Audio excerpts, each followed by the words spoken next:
Welcome into DNVR Buffs Live, presented by the American Raptors. I'm Henry Chisholm, and I've got Ryan Koenigsberg here. We just got back from Boulder, and we have a lot to talk about with that spring game. We sure do. I have thoughts. We actually haven't talked about it all. Like, you got here before me. I came in, talked a little bit about the Rockies, the new guy working at my dad's pro shop in Montana. Yep. Didn't talk anything about football, so I'm curious what you think. We didn't even talk about our big Madden matchup that we have coming Oh up. my goodness. We might have to stream that one. Like, big stream that one, not just for the Madden League. Or like send out the tweets. Send out the tweets, exactly. Yeah. It's a big game. Maybe tonight, maybe tomorrow. It's possible. Yep. All it's right. possible. We'll talk about it. It'll come up later on, don't worry. As it relates to the spring game, I have good news and I have bad news. Which do you want first?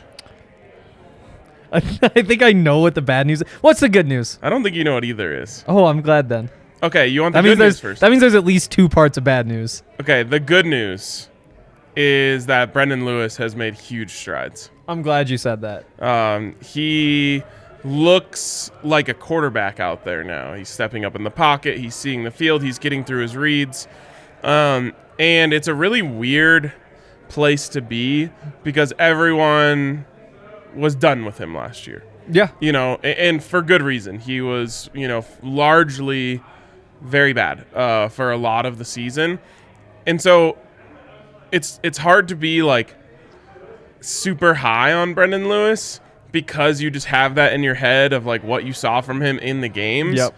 But he is a very improved product. I agree.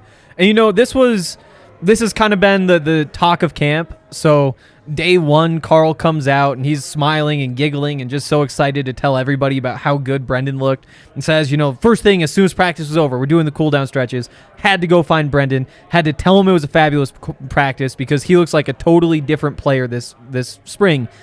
Flash forward to the first scrimmage of the spring, so we get to see a spring game, we get to see that other scrimmage. Those are the two of the 15 practices that were open to media and the public. Yep. And the arm strength seems to have taken a bit of a step. Yep. He's out there going through the drills with JT, and you're like, okay, this is actually pretty comparable, where you thought JT had a pretty significant edge.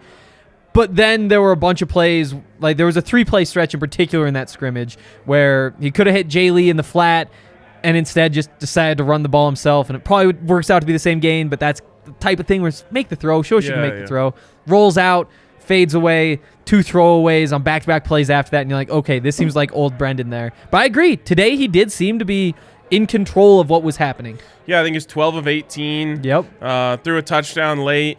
I liked what I saw from him, and he even looks a little bit faster to me. There's that situation where the edge kind of comes free, and then he bails out. And multiple times he just smoked that edge rusher to the edge and made plays with his feet or with his arm. So that's the good news. The good news is Brendon Lewis looks like a player. He does. He does look like a player. That's a big improvement. Are you going offensive line with the bad news? Nope. Oh, I'm no. staying with Brendon Lewis. Okay. The bad news is I think this team goes as far as Brendon Lewis will take them. Huh. I think that's fair. And the reason that's bad news is because it's hard to be, like I said earlier, it's hard to be really high on Brendon Lewis. Mm-hmm. And he's going to be the quarterback. None of the other players on the field did anything for me. That's fair. Obviously, JT Shroud is kind of a wild card. Mm-hmm. Even when he was out there, he struggled. Meh. It was crazy. He went 3 for 3 on those first 3 7-on-7 passes, but there was one that it must have gone through the defender's hands. Yep. You're just like, how is that not intercepted? Yep. Should have been a pick six. There was another throw later on that, it was a defender in a blue jersey, like the non-contact jersey, and he hits him right in the hands. You're like, did he just think that's an offensive player because Jalen Jackson's also wearing the blue jersey? Maybe he got confused. But there were some bad reads out there, and you could see him out there talking with Mike Sanford about a couple of them. But that was not a sharp day for JT. No, and I just, if it's taking him this long to get back, obviously fall camp will be his kind of first shot. Whereas Brendon Lewis trending up, more athletic, all of those things, he's going to be the quarterback of this team, in my opinion. And there are not a lot of other players out there on offense that make you say, oh, that guy can carry the load. You know, Deion Smith, some nice runs. Yep. You don't look at him, though, as a bell cow, this is our offense kind of guy. RJ Sneed looks dope. He does look dope. He's only as good as Brendon Lewis. Then that's the thing about the receivers. You know, Daniel Arias doing Daniel Arias things. He's not able to like balls in the end zone. Exactly. Where it's like it's a 50-50 ball on any of those deep balls. It doesn't matter what the defense does. It's just, is Daniel going to catch it or not? He's talented enough to catch all of them, but instead you wind up with about half of them. Also, did one of my least favorite things in all of sports, maybe. Caught a 6-yard pass and then did the first down symbol. I was like, bro, you're not even close to the sticks. Yeah, you can't be doing that. But, you know, he's talented. Yeah. RJ Sneed, really talented. Looked like he got rolled up on a little bit on that end around, didn't come back. Yeah, he did not come back. He didn't even go to the locker room, I'm pretty sure. He just came off. It's one of those where, like, you made it to this point healthy. Let's not mess with it. Yeah. And so that offense is not going to have someone else to ride. Yep. We didn't see Fontenot. He's hurt. Okay, he's hurt. Yep. But again, like average starting Pac-12 back. Not bell cow, ride him all the way. Well, you know what Jarek Broussard was for this team 2 years ago. So that's my thought. Is obviously you're going to rely heavily on the defense because this is not going to be a high-flying, point-producing offense. And if the defense can even come through in that way for you, you still got to score point. You know, how many times last year did we see the defense put out, a yeoman's effort and the offense score 7 points? Yeah, I mean, that was the story of the season. And I do think, like, again, Brendon looks to be quite a bit better, I think. And just with the changes in coaching, even if there were no changes in coaching, even if you brought that whole offense back, just the odds of having another offense as bad as that offense was, like, it was almost impossible to repeat. Like, you need bad breaks even for that to happen. So they should at least be bad, or below average, but not awful. Yeah, and it's like if they can take that step and wind up being like solid, then all of a sudden you could be talking about something. But yeah, they should at least be able to get you 14 points a game. That is such a low bar. Let's say such a low bar. Not 14 points a game, 14 points in every game. They should, yes, as a baseline, not as an average. In college football, in the Pac-12 conference, you damn well better be able to score 14 points in every single game. True, but I think it's actually going to happen. And again, that's a step in the right direction. It totally is. And again, I left that wanting to be high on Brendon Lewis. Like, I think he is completely capable of being a solid starter in the Pac-12. And if you have a solid starter in the Pac-12, you're scoring not just 14 points in every game, but probably 21 points in every game. Totally. And again, you just look at the guy, and it's like you just physically have aged a year. Like, you are now 20 years old. You're a little more cut. Like, the baby fat is gone. And you actually look like somebody who, if you were to go into a meeting with an NFL team, I'm not saying like he's an NFL prospect, but like he is capable. Yeah. It's not just like something you laugh at, the idea of like that is an actual quarterback that you have now, and we'll see what he's actually going to be able to do. I'm low-key excited for him. Just because I think that he has a chance for like a really great redemption story. A lot of people forget this, and this is what I hope happens for him. Nobody likes Sefo Lufau as a freshman. Yep. You know, like his arm looked weak. He was only really able to make the simple reads, which, you know, blame who you want. There really weren't even any simple reads out there for Brendon Lewis last year. Yep. But no one was saying like, oh, this guy is going to be the quarterback who eventually takes us to our best season in the last 2 decades. And he did. You know, he was that guy at the end. He was a warrior. He was their short yardage fullback. He was a very competent quarterback. He made plays with his arm. He made plays with his feet.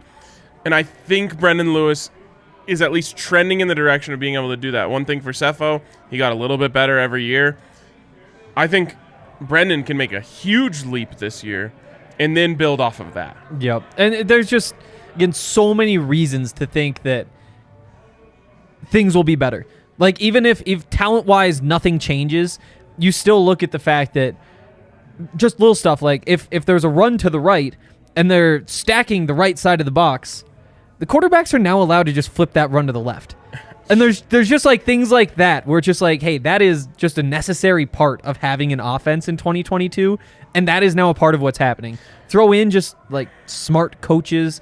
You know, I was talking to Noah Fensky yesterday that he's competing for the starting center job with Austin Johnson, and he was saying like, yeah, we might be the smartest team whenever we play somebody. Like, we are all really smart. Like, we all know football now, and that. Did he say no offense? He should have. But we're going to be the smartest team. Oh, my goodness. I talked to that man for like 10 minutes yesterday and never said no offense. No offense, Ski. For me, that could be so huge because, you know, I'm by no means a football expert, but I can sit out there in my seats around the 50-yard line, look down at the way the defense is aligned and say, run the ball left. Yes. You know, and so many times last year they just didn't do that. And it's like, you should be able to go out there and there's no, like, what is the point of having a quarterback on the field if he can't look out at what he's seeing and be like, oh, I know an adjustment that can help us here. Yeah, and Mike Sanford was saying on Monday that this was going to be a very vanilla scrimmage. Yeah, it was actually kind of a fun story. I mean, talking about last year when Colorado put in the new defense, he's part of Minnesota's offensive staff that's going back and looking at every angle of the spring game, trying to learn everything they can learn. It's like, I know what they're going to do. We are not going to put anything out there. See, I guess first of all, you take a little bit of what happened today with a grain of salt. Yes. And know that even in the other scrimmage, there was more going on.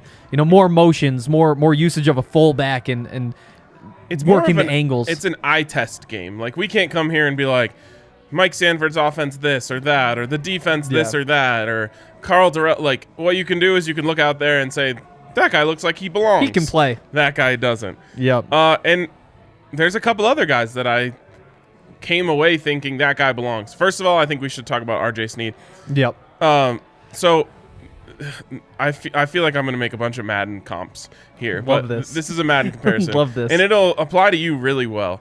Brendon Lewis was a guy that you get – or sorry, Brendan Rice. Man, I'm still doing it. He's not even on the team anymore. I know. Brendan Rice was a guy that you get in the draft, and you're like, oh, this guy has great speed and great athleticism, and his jumping is off the charts, but his route running is like meh.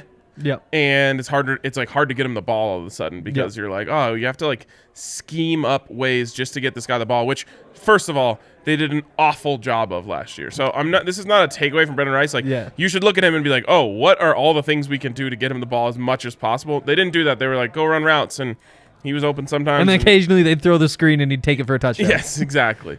Whereas RJ Sneed is the guy that you get who's like a veteran. His stats aren't blowing you away necessarily, but oh man, his route running is crisp. His understanding of the game, like you watch him go and just like sit down in his zone. He's wide open. And again, we only got a limited look at him today, but I'm like, oh, that is a polished college football receiver. He's a man. Yeah. He's a man out there. And the other thing, Daniel Arias is going to be 24 when this next season starts. Wow. Which is off topic, but when we're talking about men in that receivers room, like, I get it. There's a lot of Daniel Arias hype, just like there is every year around this time. And so you can't really buy in. But, hey, 24 years old, maybe he figures it out. It looks like they're going to be rolling. He's going to be a big part. RJ is going to be a big part. You could see how those two could work well together. Montana's probably your number 3.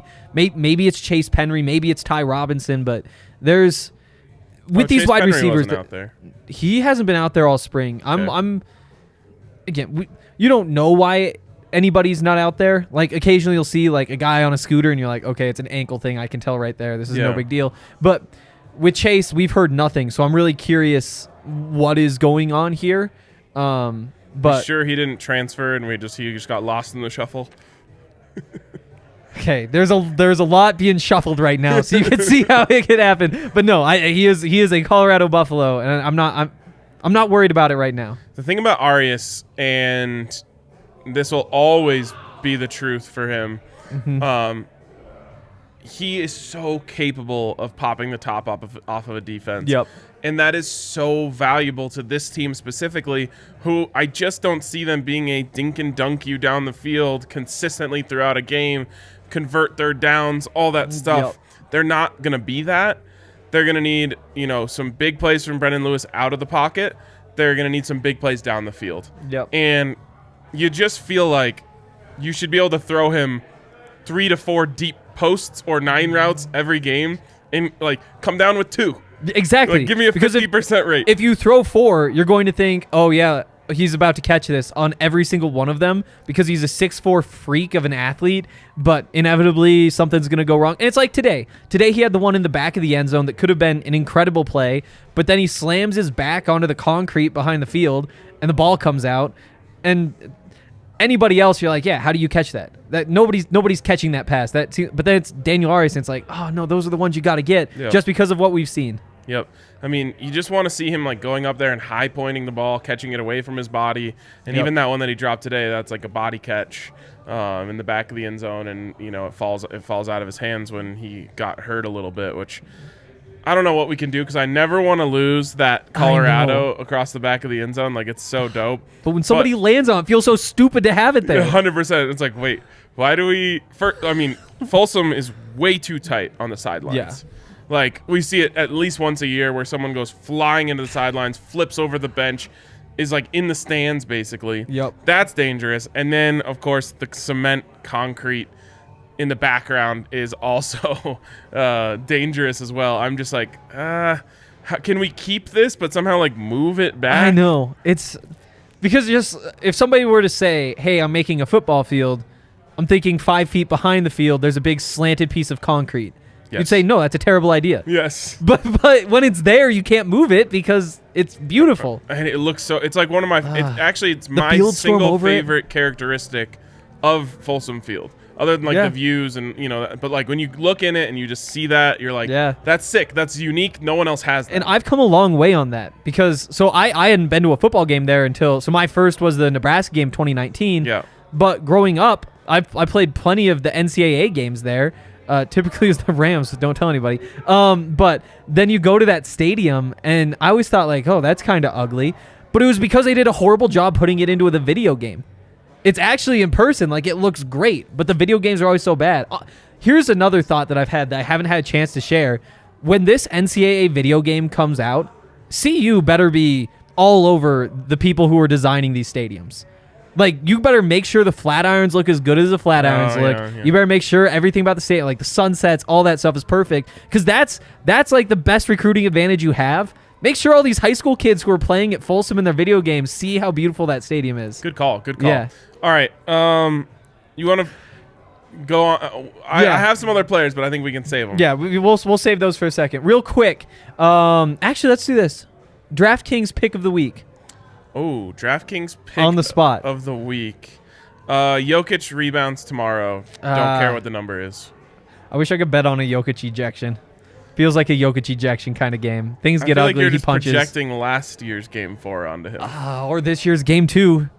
Yeah, I thought that was good load management on his part. Honestly, I did too. 2 minutes before he got ejected, I looked over at Spencer and Mitch and said he should get himself kicked out here, and then Charlie he did. Yackman. And because of the vibes, I didn't feel like flexing on it, but it was. I was correct. Is that Chuck's first home run of the year? It's good stuff. Yeah, we love Chuck. Oh, second. They just said it on there. Wow. Slacking. Missed a game. Anyways, Jokic rebounds. I'm guessing it's 13.5. Probably. I'll take the over. Okay, I'm in on that too. I like it. Lightshade Dispensary is incredible for a bunch of reasons, including that it has Wana. So Wana is a gummy that you chew up. It helps you fall asleep. Yep. They call it the fastest sleep, optimal, and yeah, well, I'm still loading this page. It's taking forever. Internet's bad. And now I have all the details. But yeah, it's a 20 to 100 THC to CBD gummy. They also slip in some of that melatonin in there, so it helps you fall asleep in all the different ways. It doesn't leave you feeling groggy, like if you take NyQuil or something like that. Yep. I'm not sure in ads if you're allowed to bash others, but I'm in on it. Too late now. It's live. Again, helps you fall asleep. We almost doxed a ref on this show once. We didn't get in trouble for it, so... Tony Corrente. No, Tony Padilla. Oh, it was Tony Padilla, of course. Oh, my goodness. I'm so out of touch at this point. Tony Padilla. Yeah, if anybody has anything to say to him, let us know. We can get you in touch. But yeah, definitely take these gummies if you have trouble sleeping. They'll make your eyelids feel heavy in 5 to 15 minutes. And you, like I said, you can get those over at Lightshade. 11 convenient Denver Metro and Aurora locations. The Barnum location's now open. It's a block off of 6th and Federal. It's the biggest Lightshade store with specialty products that aren't offered in other locations. And their 420 specials are still live for 3 more days. 5 of their best-selling products are buy one, get one for $1 from April 20th to the 26th. Make sure you get in there. And, as always, DNVR podcast listeners can get 25% off all non-sale items with the code DNVR. Shop online at lightshade.com for pickup or visit a Lightshade location near you. Also, DraftKings Sportsbook. We gave you the pick of the week, but there's so much other stuff that you can get in on. Same game parlays. That's been where I've been making my money. I suggest you get on those, but if you're a new user, it's easy to see where you should start. Just put $5 down on any NBA game, any one of these playoff games. You'll get $150 in free bets instantly. You win no matter what. You don't have to get your bet right. Just right away, you get that $150. It's a great deal. So download the DraftKings Sportsbook app now. Use the promo code DNVR and bet $5 on any NBA team to win their game during the first round of the playoffs. You'll get $150 in free bets instantly. It's promo code DNVR at DraftKings Sportsbook, an official sports betting partner of the NBA. Must be 21 or older, Colorado only, new customers only, minimum $5 deposit. Restrictions apply. See DraftKings.com/sportsbook for details. Gambling problem? Call 1-800-522-4700. All right. I'm out of breath after that. My voice still isn't back from that Nuggets game. Oh, that's good. Those refs were so bad in like the first 5 minutes that my voice was gone. Fair. And I sounded dumb and made it worse for the rest of that game. But yeah, we're dealing with it. Let's jump into our stars of the day. Who's your biggest star? Well, all right. I'll give you my biggest. I would probably go Brendon Lewis, but since we already talked about him a lot, I'm giving you my biggest star. You're gonna have to help me with the pronunciation here. Jack Hestera? Yeah, you're right. Yes. You're right. I was hysterical watching him out there. This guy, dude. I texted you because I was really hoping you would say like, oh yeah, this is like a freshman they got 5-star, or just even like 3-star freshman, because I was like, this guy's awesome, and I thought it was like someone that people could get hyped about. But no, he's actually awesome. I don't care that he's a walk-on. Yep. He gets open and he catches the ball. I mean, what else do you want from a guy? He made a nice contested catch on the throw from Montana. That was not a word typo right there. No, speaking typo. That actually happened. Montana Lamonius Craig on the end around. Is he lefty? Is that a left-handed? It turns out nobody knew. Yeah, that's why you use him. It is because you don't think it's going to happen on the left side of the field. No. Which I don't know why they would put that on tape, but hey, whatever. He threw it. I mean, Hestera was miles behind the defense. Montana underthrew him by about 15 yards. And he came all the way back in between 2 guys, contested catch, made the play. But after a couple catches in 7-on-7, I started watching him, and I was like, ooh, yeah, he gets it. Yeah. So I think he's legitimately going to play. I do too. And make plays. I do too. This isn't the first time that we've heard of him. Like, he's kind of coming out of nowhere. He's Jack Hestera, the walk-on. But throughout camp, Carl Durrell has brought him up and said that he's looked impressive. I'm pretty sure Phil McGagan had some nice things to say as well. But, Carl brings up that he knows how to get open. They've been using him a lot in the slot. Yep. Has some speed to him, can stretch that seam a little bit. I agree. I think he's a part of what this offense is going to do this year. Between him and Penry, this is we've had this conversation outside of practice, just like while we wait for the interviews to all start, me and the reporter guys. A little off topic, but how big of a drop-off do you think it is from Dimitri Stanley to Chase Penry this season? It's so hard to tell because Dimitri was so underutilized last year mostly. Yeah. In really like the second half of the year before. So slight. Yeah. I think there is a drop-off, but it's not. I mean, again, there must have been a reason he wasn't getting the ball. Yeah. And like he had some nagging injuries and stuff, but I mean, you look at this receivers room. I mean, if we're saying Hestera is somebody you're happy to see on the field, I mean, Arias, Sneed, Montana, Ty Robinson, Chase Penry, and then you got Maurice Bell, who made Or no, he didn't catch that ball down the sideline. That was Hystera on the next play in the 7-on-7s from Brendon, who did make that play on the sideline. But Jalen Jackson's still around. Like there's a lot of guys in there who could be ready to do something. Yeah, and if you look at the stats from like the 11-on-11, I almost said 12-on-12. That would have been weird. The 11-on-11 stuff, like I think Hystera only ended up having two or three catches. I think 3 catches for 50 yards. Is that what it was? And that's not going to blow you away, but he was also getting the ball a bunch in the 7-on-7. Yeah, so. that one on the sideline in particular. Yep, where he wins the up shoulder, the sideline. Yep. Slot fade. Yep, you'll love to see it. I'll shout out. Let's go Alvin Williams. Alvin Williams looked really good today. You got Mr. Williams back there. You've got Alvin Williams back there. I think both of those two guys are going to be really good players for Colorado in the future. 58? Alvin's 58. Yep. He had like the camo hoodie on underneath. Yep. I didn't like it at first. Sure. It did, and then he starts getting in the backfield, and you get excited about it. I made a point to kind of key in on this front seven, specifically because a lot of things are changing. You know, there's a lot more 4-3 this year. Guy Thomas is out there with his hand in the dirt. Like, what does that look like? Yep. But while I was doing that, you key in on Alvin Williams. First of all, there's plays where he gets unblocked because the offensive line screwed something up. Gets in the backfield. I think that's what happened on the interception in the red zone drills.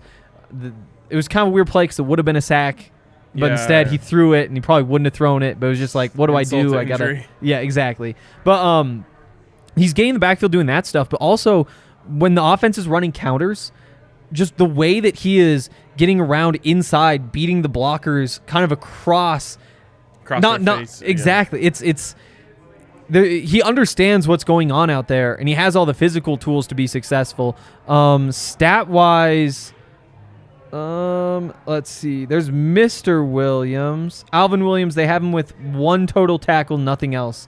But it was everywhere. Yeah, he was in the backfield, living around there. And if you were out there, you just noticed the camo, and you kept seeing it pop up, in the middle of a play. He was impressive. He was. Okay, so this one's gonna be an interesting one for me because it's almost like a what if helmet sticker because there were some plays left out on the field by this guy. Interesting. But he's a weapon, and it's Jayle Stacks. Mm-hmm. This is a guy who I just feel like he's unique, so you need to find a way to use him because you aren't all that unique as a team. Yep. You have some nice receivers, you have some nice running backs, you have hopefully a nice quarterback. You don't have anyone who like pops out to you as like, oh, this guy's a mismatch nightmare. Yep. And I think Jayle Stacks can be that. Now, I don't like seeing him run out of the shotgun. That's fair. I just don't want to see that. Yep. I want to see him run downhill, head of steam, out of the power eye, or just out a single back. Once he gets his load moving, he's a lot to handle. And then you had 2 different situations where he could have had big catches. Yep. And he dropped them, and that's worrisome for me. But I almost think of him as can you use him in like a Kyle Juszczyk role? And that is the plan. That's what they want to do. And again, because I think with Kyle Juszczyk, obviously what he's good at is the versatility. Like, he can catch balls out of the backfield, he can block. But what gets missed a lot is his pass protection. Yes. And so you bring him in the shotgun, and this is another thing the Buffs have been lacking for forever is that receiving back. Jayle, probably your best pass protector in those situations. And on top of that, he is right up there with your best receivers as well, the way that he can break tackles after the catch. Yes. Those 2 drops today, both like 6 yards downfield on 3rd and 9s. So you're like, okay, maybe he has to break a tackle to pick up the first. That's why you get it to him, right? Because you're like, I think he can break a tackle. Probably. But you start to see why they like him and how well-rounded he is, all the different things he can do. Darian Hagan already told us he is going to be on the field this season. Good. Like, he is going to be doing things this season. It's just one of those things where, like, again, when you go to the spring game, it's more about eye test. And I looked out there and I said, ooh, that's a unique player who can cause mismatches for you, who can make things difficult. Like, I assume they're going to line him up at fullback quite a bit. Yep. I'm imagining like a power eye where he's a little flexed out and you run play action to that side and he's just flanking out to the flat, like full speed, and you just dump it off to him. You hope to, have him open. There's no one there. If not, he turns upfield, and he's going to be really difficult to tackle for those guys way out there on the edge. Totally. Yeah, I'm really excited about him. Kind of on the same note, Eric Olson was a guy who's been one of the big names of camp. And 83? 87. 87, okay. He had a rough day today. Yeah. I don't think he caught a ball. No, he didn't catch a ball. Which again, like after the first practice, I think he caught 5 in the first practice, 4 in the second practice, 5 in the third, and so he's just everywhere, making plays, scoring touchdowns every practice. Every day you're hearing about Eric Olson, but didn't catch any balls today. And on top of that, kind of struggled blocking. There were a couple. There was the play. I couldn't tell if it was Jamar or Guy. I think it was Jamar now who pushed him over afterward. Yes. On that play, it's like 2 tight ends to the right side, and he's the inside tight end, and Jamar just beat him across his face, took out the running back, and then just shoved him over afterward. And there were a couple other bad blocks. It's a tough scene. It was a rough day for Eric Olson out there. Yeah. But again, like, he's been good throughout camp. You got to trust it. You know he needs to block a little bit better. What's his story?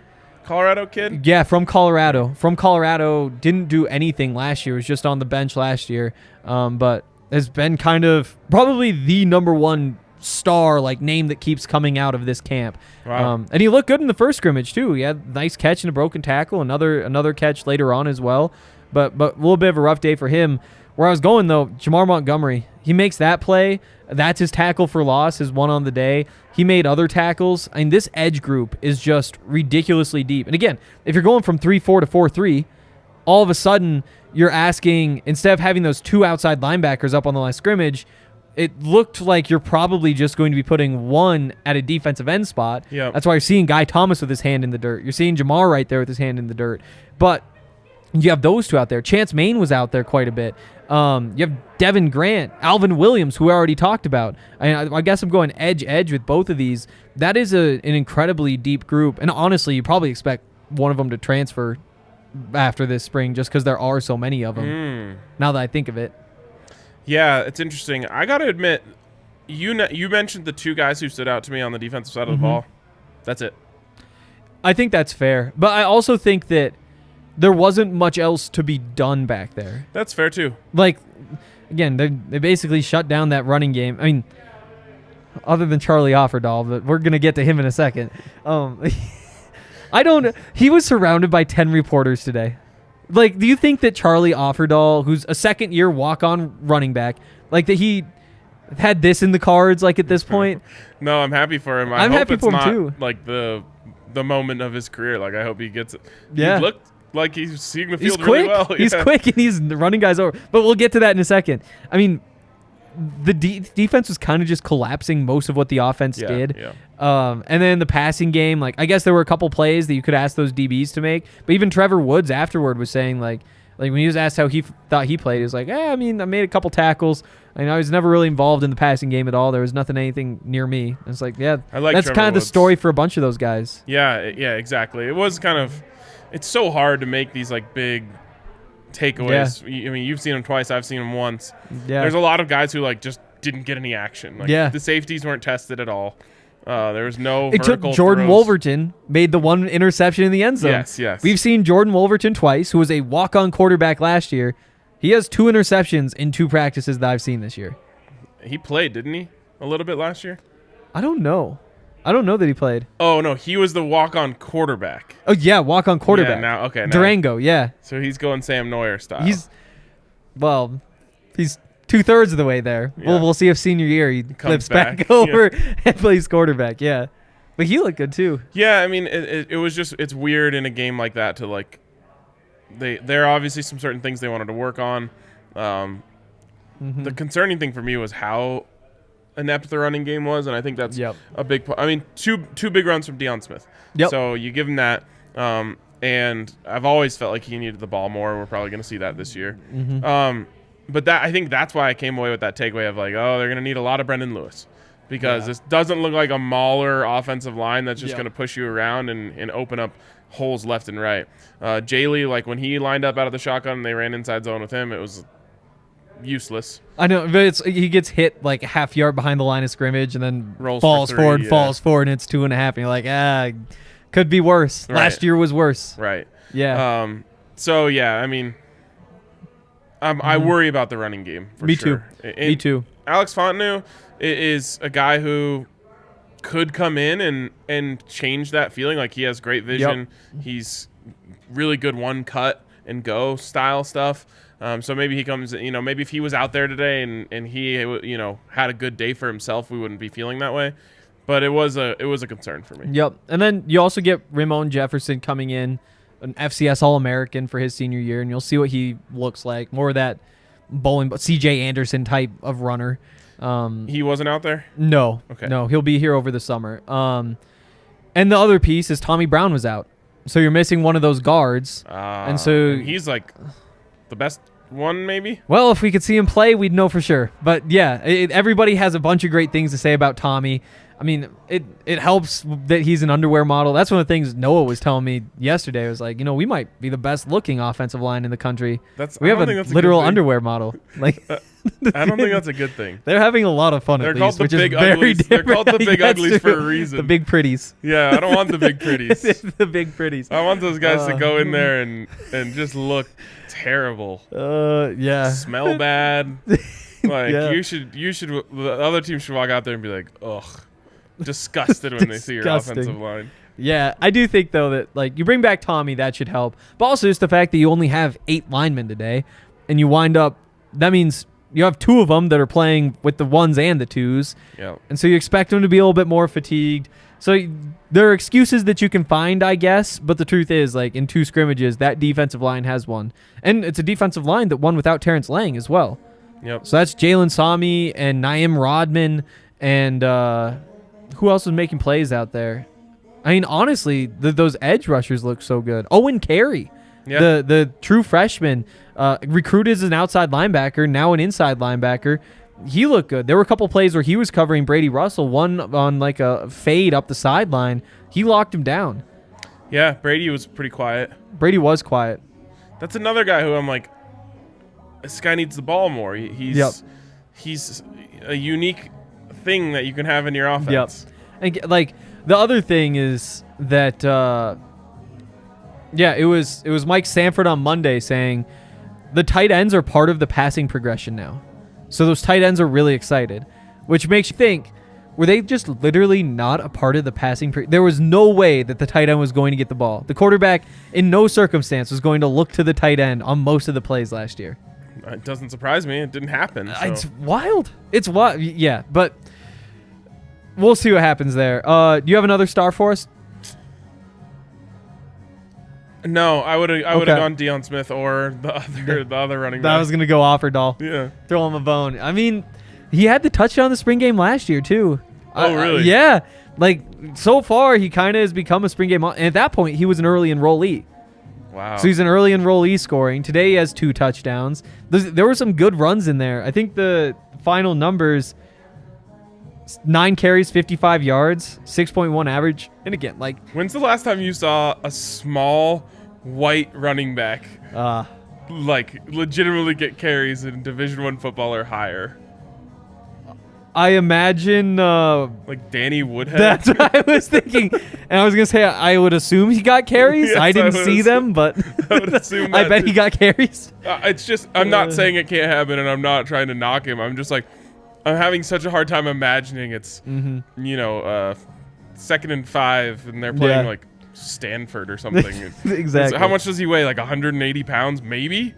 I'll look it up. But yeah, and the other thing that does come out though with him and Hestera is just everybody really likes them.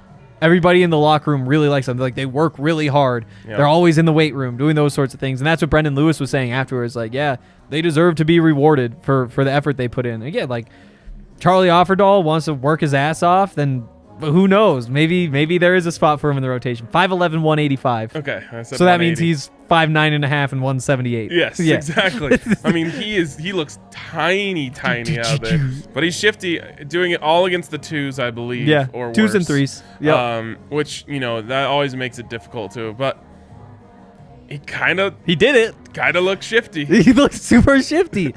I don't know. I'm not against it. How could you be? Exactly. You'd have to be evil to be against Charlie Offerdahl.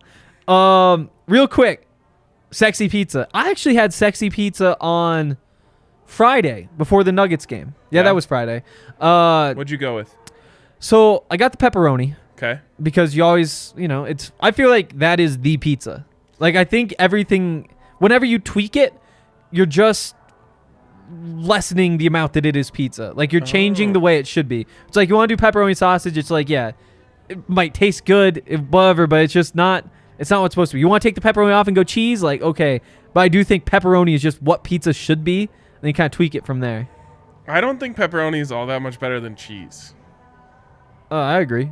But I would go sausage over pepperoni all day. Yeah, I go pepper. Again, it's a pizza. When else are you going to eat pepperoni? Never. Like, that's what it's for. I think it was pepperoni specifically is the invented. highly overrated meat.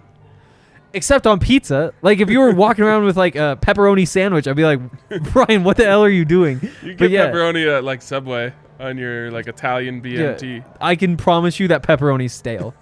Nobody's eating that pepperoni. Bro, there literally says eat fresh. What do you think of the Hawaiian pizza? All in. Yeah. All in. 100%. My whole thing is, like, why are we gatekeeping what people eat? That's if it fair. tastes good to you, I'm happy for you. And that's my thing. I saw a TikTok about a girl who likes to dip her pizza in soy sauce. Yeah. If you like it, do whatever you want. If you think that needs more salt. I did see that. There was a video that went viral from a baseball game today of a guy dipping his hot dog in his beer. Why would you do that? You know what? I think that might actually do something, do a favor to a beer. But it's not going to help the hot dog. That's an like interesting a little, take. add a little saltiness to the beer. I could see how that could help. Totally. Especially with like your shit, whatever piss beer that you got for $16. I know. Yeah, my thing with pineapple on pizza though is like, does it belong there? No, of course not. That doesn't make any sense. Does it taste good? Yeah, and so I eat it. Yes. Like also the Canadian bacon, like if you go with a Canadian bacon or ham and pineapple, like either one. Like, does Canadian bacon exist anywhere other than pizza? I don't think so. You'd have to ask Canadians. You would have to ask the Canadians, I guess. Yeah, like as it relates to like pineapple on pizza, when you're eating pizza, you're pretty much gonna have no refreshing element in that meal. Mm-hmm. Like you're gonna have like pizza and beer or like pizza and wings. There's nothing that's like refreshing. That is true. And you have that when you get that little bite of pineapple, you're like, "Ooh, this is refreshing." Yeah, this is a sharp, nice, juicy. Exactly. There's water in it. That's what it is. You're getting hydrated while you eat pizza. We haven't even talked about my buffalo chicken pizza yet. Oh, you had a buffalo chicken pizza? Which I'm usually against. Really? Again, like how much further could you get from a pepperoni pizza? Okay. Like, because you're taking the sauce off, you're throwing buffalo sauce on. Yep. I swear, even the cheese is different. Like you're putting chicken on a pizza. Which chicken's everywhere. You don't need to put it there. I really love a barbecue chicken pizza. Yeah, me too. It's way better than a buffalo chicken pizza. Yeah, I like them both. I honestly, but I've only had like barbecue chicken pizzas from like good places, like golf course restaurants. Yeah, that also serve pizza, and they're like $20, and you're just like, yeah, this is really good though. I just remembered when we were in New Orleans this most recent time. Okay. Very many drinks deep, dozens of drinks deep. We hit a pizza place. It was the last place on Bourbon Street that was like still open. Who knows what time it was. And they were like about to close, and they let us come in anyway. They had a couple slices left.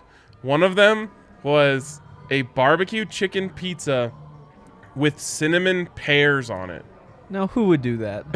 These people, and it was legitimately delicious. There's no way. It was so good. I would eat it again right now. Imagine if the internet goes crazy about the pineapple on pizza. Wait till they find out about pears on pizza. Wait till they find out about Sweden doing curry and bananas on a pizza. Yeah, we don't need to talk about Sweden today. Was any of that pizza better than sexy pizza? No. I was worried for a second. But I do recommend Sexy Pizza add the barbecue chicken and spiced pear. Okay, we'll talk to them about that. You guys can talk to them too if you go to any of their 4 Denver locations in Capitol Hill, Old South Pearl, Jefferson Park, or Park Hill. They also have a new location in Trinidad, Colorado. It just opened. They've got all the different sizes of pizza, all the different toppings, the sides, all that stuff. Gluten-free options, vegan options. Go to www.sexy.pizza and you'll get all hooked up with your pizza options. Hell yeah. That's so hard for me to say. They do green chili on the pizza, which is huge. Yeah. But www.sexy.pizza, I always want to add a .com after. .com, yeah. Just a website without a .com. We were running out of .com, so we just started doing, you could do .anything. Must be. .pizza. Yeah. Because like at first it was like country codes, like you could do .ue or like EU is .eu. Much That's what I meant. Well, even it would, UAE. the UAE would be a thing. Yep. Yeah. Now Are you going on the .uae websites? Yes. Yeah. Some oil insights. Exactly. Yeah. Now you could do .anything. Wow. Look at how far we've come.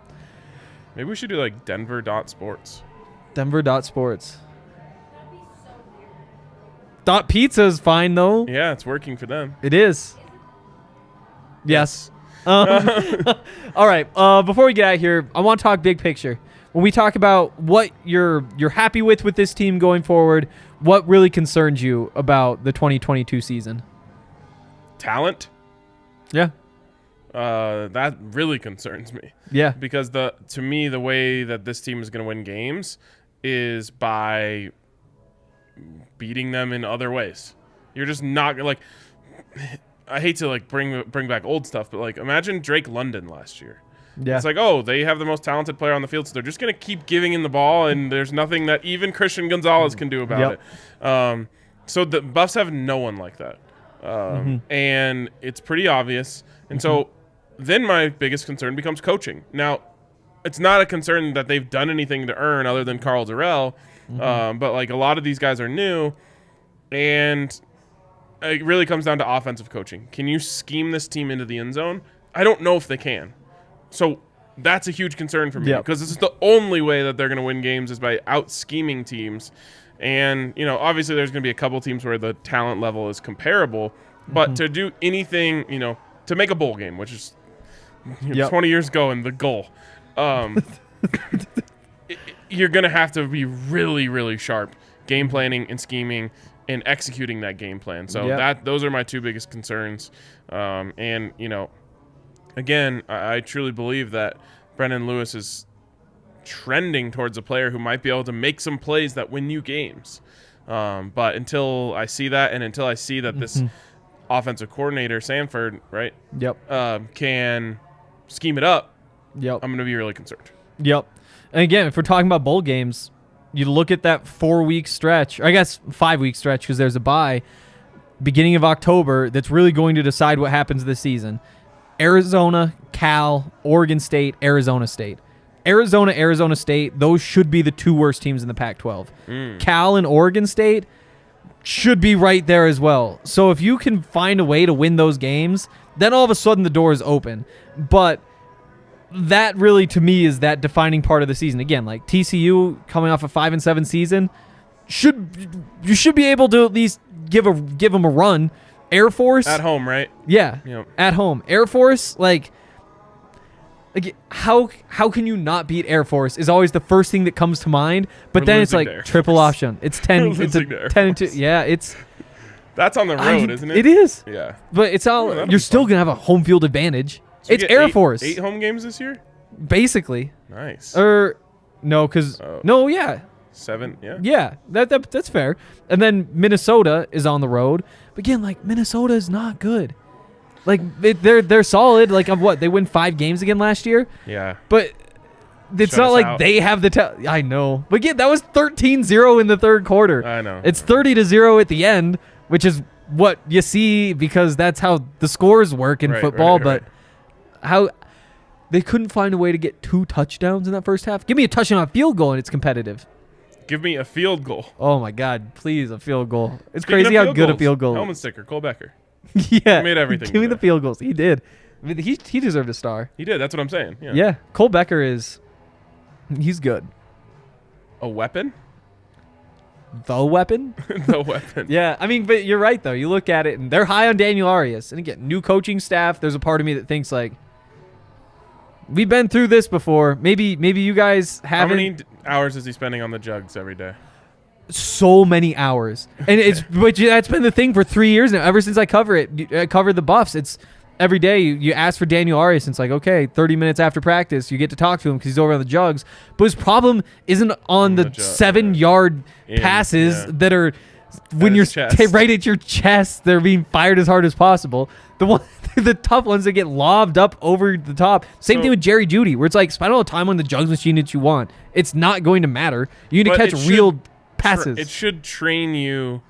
Train your hands to close. Your hands and your eyes to be one. That's the whole point of it. So hopefully it can't hurt. Right. I mean, they should also be spending 30 minutes throwing him contested balls. Like have a coach stand out there with like a wiffle bat. Yep. You know, and have him run a little fade route to the corner of the end zone. Have the coach wave it in his face. Yeah, maybe Jack Histera has some tips for him. Maybe. Maybe. It's It's all concentration. Yeah. Can you lock in on the ball and have your hands, all work as one? Yep. For whatever reason, there is a disconnect for him there. There is. But again, you're right. There isn't that one guy who can just take over. Unless 24-year-old Daniel Arias is the one who actually turns that corner. But you look at Montana Lamonius Craig, and it's like, yeah, he's going to be a really good player for you. This year, though, is he an all Pac-12 player? Probably not. Like, he'd have to take a big jump to get there. Like, he makes the plays. He has the body for it. All those sorts of things. The chemistry is building. They're putting in a lot of work together. But so let me ask you that. Yeah. Who on this team is most likely to be all Pac-12? Ooh, that's a good one. Casey Roddick. I think Casey Roddick comes to mind quickly. Receivers, again, it's just so much of a crapshoot. You can't pick one. I think RJ would be the one that you would pick. Yeah. Running backs, again, I think you're splitting those carries at least two ways. That's going to hurt. Defensively, you go Terrence Lang up front, Jalen Sami up front. Naeem Rodman is probably behind those guys, so you can't name him. Yeah, you're not going to get three of them. Right. And then, again, those corners probably not this year. You're within 2 years, assuming everybody sticks around, which has been the issue, but you're within a couple years of having potentially the best cornerback group in the Pac-12. What these freshmen, sophomores have been doing is pretty crazy. But, again, are they going to break through on a team that's likely to go 4-8? Who out of them would be most likely? So Kalen Moore, Nico Reed, Josh Wiggins. Those are the three that you think about. So Nico Reed, Kalen Moore, they both got a lot of reps last year as true freshmen. Josh Wiggins is a true freshman early enrollee who's making plays. Those are three that stand out. You also have Nigel Bethel back from last year. Yeah. He missed the second half of the season, but when they were going man against everybody last year, he was responsible for covering the number 3. So Gonzo has the 1, Mekhi has the number 2. It's not the sexiest thing that could happen is that you lock down number 3 receivers, but it's not bad. You did your job. You did what was asked of you. Yeah. So somebody out of that group is going one of those 4 is going to be all Pac-12 eventually. This year, I doubt. Yeah. I doubt it. But, yeah, I think that's probably where you look. Robert Barnes is like an outside look. Guy Thomas is probably a good one. Okay, so then let me ask you this. Who out of anyone that we didn't see today are you most excited about? That's a good question. I mean, Terrence Lang is an easy one. Tommy Brown is an easy one. Outside chance, all Pac-12. Yeah, definitely. Like just physical tools, he's right up there. I mean, he's probably number 1 on the team. Yep. Who else? So Tommy Brown is another one. Penry, I'm really excited to see. Ramon Jefferson, when he comes in, really excited to see him. Because that's kind of you have Alex Fontenot's kind of a solid baseline. Yep. And if Ramon is better, then all of a sudden you're talking about like, okay, you could have something in this backfield. What was didn't he put up insane numbers? Yeah, we can look those up. But like All-American for a team that I think minimum made it. I think they won the national championship once and made it to the semifinals of the FCS the other year. And the reason I ask this question is because I think that if you went today, you came away with the same feeling that I did, which was like, where is the talent on this team? Yeah. There was a lot of talent that wasn't out there. Yeah, for sure. You know, Terrence Lang being like the first one, like that's a star caliber player already. You know, he's a player that if you're a Buffs fan, you know his name. Penry, you know, is a solid wide receiver. Ramon Jefferson is like an X factor, I would say. Yeah, potentially. What were the numbers? Last year, 1,155 yards, 6.7 yards per carry with 13 touchdowns. He's had 2,000-yard seasons. Also had 6 yards to carry the year before. Like, does it translate is the only question. Right. And, you know, you can look. I posted the Twitter thread. I think it does. That's exciting. It is exciting. So, yeah, I mean, there were a lot of good players who didn't play today. Yep, there were. Isaiah Lewis is another one. Where it's like he's been one of your key pieces for a while now. Yep. Just out of nowhere. Mel Tucker wanted nothing to do with him, and then new staff comes in, and you have him locking up tight ends every game. There's so much staff change around here. I know. It is. These coaches are so smart, though. It has been so much fun talking to them. Just like hearing that they... Again, like, I don't want to talk badly about Darren Cheverini, but you have the conversation with Mike Sanford on Monday and hear about all the things that he's thinking. And, you know, we're not going to be too set in stone. Every single week we're going to be watching all the NFL games, seeing what the newest thing in the NFL is, trying to incorporate whatever is being used at that point. Like, all those sorts of things that you look at and you're just like, this is a good team. And then you go back and think about what was happening last year. It's like, this is... the coordinator spot you upgraded. Offensive line coach, you clearly upgraded. You brought in a very good NFL wide receivers coach to be your wide receivers coach. That is a very big upgrade there, too. Yes. So coaching-wise, Clay Patterson, you brought in somebody who's now your passing game coordinator at the tight end spot. How do you not expect them to be more productive in the passing game this year? Like, it's why that happened is because they were not productive enough last year. Carl wanted that to be how this works. And then defensively, like, there's a lot to like, too, but the coaches are better. The talent took a dip. The experience that you gained, though, how much does that cancel that out? How much does good coaching cancel everything out? And where do you wind up? Who knows? What's so disappointing is just how bad they were last year. Yeah, nearly unwatchable. Yep. And that really took the wind out of the sails. In fact, yep. I thought it took the wind out of the sails so much that I didn't think I was going to have to wait in line at the garage sale today. I was wrong about that. It cost me probably some dope gear. Yep. But it doesn't... It's not only like the wind is dying down in the sails. It feels like there's absolutely no wind in the sails of the program right now. Mm-hmm. I don't feel excitement from my friends. Yeah. I don't feel it from my family who are big Buffs fans. And the schedule at least sets up for them, if they play it the right way, to get some back. Because... You know, it's not the gauntlet that you had last year where you had to play a top 5 team in the first couple weeks. You know, like there is a little bit of a chance here to go beat TCU. Then what is it? TCU, Air Force, Minnesota. So win your first 2, which again I have deep PTSD from the last time we saw Air Force. But win those first 2, and at least you'll get people's eyes again. But it's tough. It's got to be really tough for this program right now.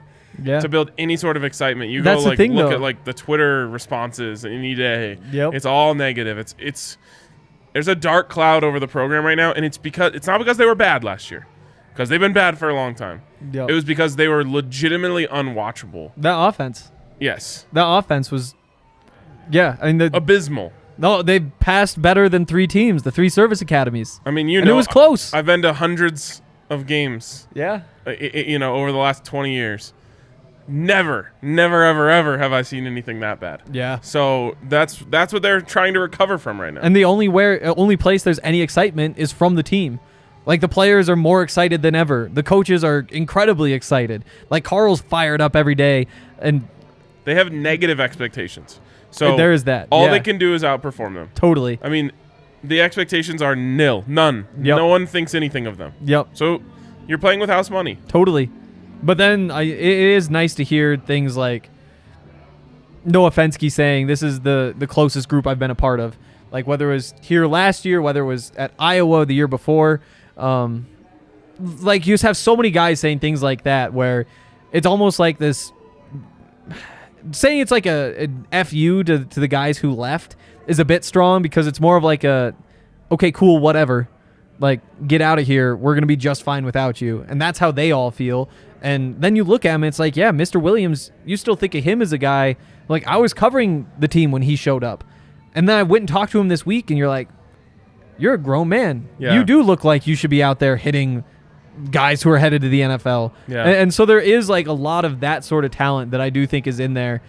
James just saying, sorting through it all. James saying the students aren't excited either. You know what? I hope that they're able to gain some excitement just because they were so awesome last year. Yeah. The students were the best part of the season. Totally. They kept showing up, kept being packed, made it so much more fun for everyone there. So Yep. I hope that happens again. I think it will. I do too. And then I think we have one question here from Brett. So let's get to that. Yeah. Speaking receivers, would love to hear the discussion of where RJ Sneed and Lamonius Craig stand. Well, I think that is interesting. How are they going to line those guys up? Probably Sneed in the slot. I'd guess Sneed in the slot. And the big question That's is... a huge upgrade from Dimitri Stanley. It is. It is. And if you think of... it's weird how the competition isn't just like 1-to-1.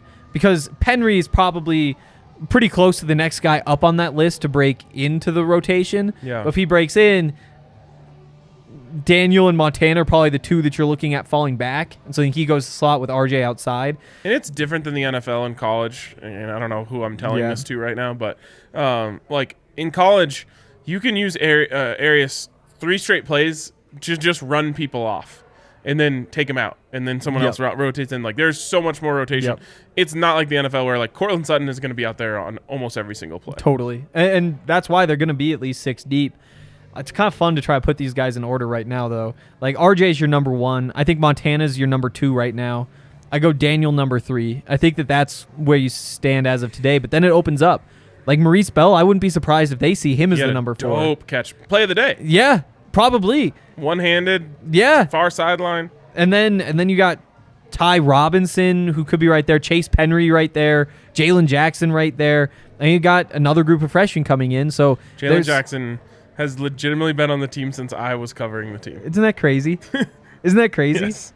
But again, like Daniel Arias is 24 this season. Jalen Jackson's probably got to be right there too. Yeah. I love the kid, by the way. But I legitimately remember writing the story about his commitment. That was a long time ago. October 23rd, 1998. So he's 24 too? He'll turn 24. Yeah. He'll turn 24.